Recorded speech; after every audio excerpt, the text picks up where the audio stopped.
আসসালামু আলাইকুম। Hello viewers, সবাই কেমন আছেন? আশা করি সবাই ভালো আছেন। ভিউয়ার্স, আমার সামনে এখন যে ঘাস দেখতে পাচ্ছেন এই ঘাসগুলো 1 ফিট পর পর রোপণ করেছে। এই যে দেখুন, আমাদের দেশে কিন্তু ঘাস 1 ফিটের বেশি দূরত্ব করে ঘাস রোপণ করে না।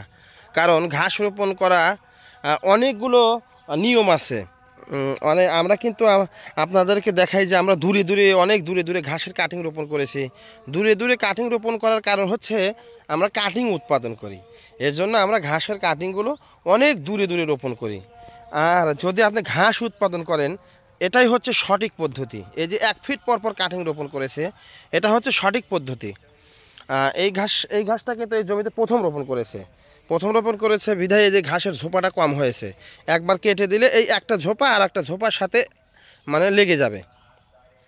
তো এইভাবে ঘাস রোপণ করে লাভ কি, আমি যেটা আপনাকে বোঝাতে চেয়েছি ভিউয়ার্স, এই দেখেন এই জমিতে যে ঘাস নাই, আগাছা নাই। এই দেখেন এই যে কেটে দিছে, কোনো আগাছা নাই। দেখতে পাচ্ছেন এই যে কোনো আগাছা নাই। এই যে দেখুন, এই যে কোনো আগাছা নাই। এই দেখুন, এই যে আবার এই যে যেগুলো কেটে দিছে এগুলো যে কত সুন্দর হচ্ছে। আবার যখন এই ঘাসগুলো হবে তখন কিন্তু একটা ঘাসের ঝোপা আর একটা ঘাসের ঝোপার সাথে যখন লেগে যাবে তখন কিন্তু এই ঘাসের কিন্তু ওই ভিতরে যে আগাছা সেটা হবে না। আর এই ঘাসে আয় হবে বেশি।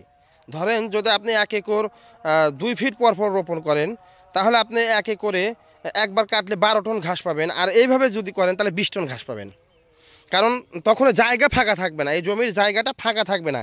একটা ঝোপা আর একটা ঝোপার সাথে লেগে গেলে ভিতরে আগাছা হবে না, আর ঘাস পরিপূর্ণ হবে সমস্ত জমি। আয় হবে বেশি, খরচা হবে কম। কেমনে খরচা কম হবে?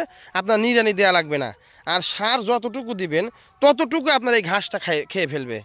আর যখন আপনি ঘাস ফাঁকা করে রোপণ করবেন তখন আপনার জমিতে প্রচুর পরিমাণ আগাছা হবে। আগাছা হলে সার দেন, সেচ দেন, ভিতরকার আগাছাগুলো হবে বেশি। আর এই ঘাসগুলো শক্তি পাবে কম, সময় লাগবে বেশি। তো ভিউয়ার্স, ঘাস চাষ সম্পর্কে অনেকে কিন্তু সঠিক পদ্ধতি যেটা সেটা জানে না। আমাদের সিরাজগঞ্জ জেলার মধ্যে বেশিরভাগ লোকই কিন্তু এই 1 ফিট পর পর ঘাস কাটিং রোপণ করে। অন্যান্য জেলায় কিন্তু তারা কিন্তু অনেক দূরে দূরে চাষ করে, তারা কিন্তু ঘাসের আয় কম পায়। তো যারা ঘাস চাষ সম্পর্কে জানতে চান, আমাদের চ্যানেলটি সাবস্ক্রাইব করে আমাদের পাশেই থাকতেন। আর আমরা সারা বাংলাদেশে এই ঘাসের বীজ কাটিং কিন্তু ডেলিভারি দিয়ে থাকি। আমাদের ঠিকানা সিরাজগঞ্জ উল্লাপাড়া। তো ধন্যবাদ সবাইকে। আসসালামু আলাইকুম।